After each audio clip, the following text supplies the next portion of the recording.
All right, Eric, here we are at 7505 Lantana Circle. I'm gonna do an outside walkthrough and then I'll do an inside one later to point some of the stuff out.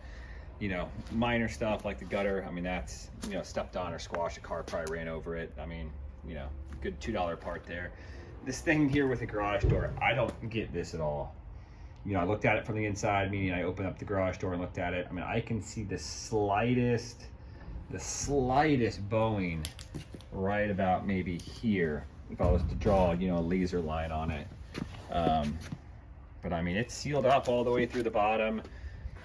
That's not going to cause any structural issues or any you know, problems with the wind load or anything like that with the garage door. I mean, that's got to be what he's talking about, and it's even hard to tell in the video that it comes out just that, I mean, quarter of an inch maybe bent. Seems a little, I don't know, I may have to ask Rick about that one. That one doesn't make a whole lot of sense to me. But then again, that's why you hire Rick, to be as, you know, picky as he can, just in practicality of like what's actually wrong with it. It doesn't, to me, it doesn't mean much. It doesn't mean anything really. I mean, I don't see that at all. I'm gonna walk around, go over a few of these stucco issues. There's one there, pretty small. That's not even concrete, that's actually the stucco cracking, which expands. So some little spidery ones there. This is the one, I think, if you could argue, oh, sorry, there's one here too. Well, apologies. What you do is you put like an expandable adhesive in there, and it covers that up. This one, because it runs, I'm used to seeing the runs that run vertical like that.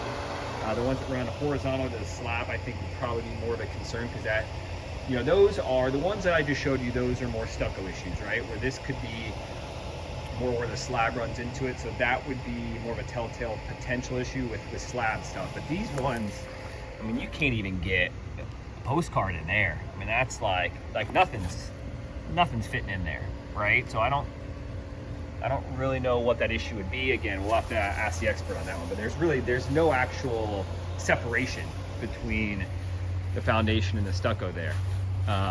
I looked at all the screens, I put my hands in all of them, pushed on every single one of them. I think I found 2 panels that were loose. Obviously I can't get up past, you know, these ones here in front of me, so I can do this one and this one, and the panels are all in great shape, nice and taut. You know, I'm pushing my hand on it now. I mean, they're in perfectly fine shape. So I don't get, I think you found 2 panels. There's this one right here. You can kind of see where that's separating there. And then the one next to it, I pushed on every other panel I could find, and all those screens are in great shape. There's absolutely 100% no reason to be rescreening this entire thing. That would be a giant waste of money. There's 2 panels that need to be replaced. Back to a couple of the other stucco ones. The biggest one that I saw was over here. There's a teeny tiny little one there. This is the biggest one that I found as far as, like, you know, the width of separation. Again, we see it all the time here. You put an expandable adhesive in there, caulking, and call it a day, so you don't get any water intrusion. You know, you can paint over it. This house may be due for a painting in, you know, a couple years. The sun takes a toll on the properties here in Southwest Florida. There's one there. There's one here.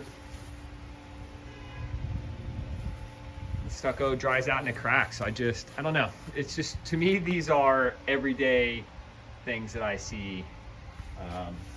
Maybe to walk around this house next to you here in a second, just see if they have any, just to check it out. But I mean, it really is run-of-the-mill type stuff. There's one hornet's nest up here that I found that you definitely would want to get rid of. And I did around the rest of the house. So that's the exterior. I'll do the inside here in a second.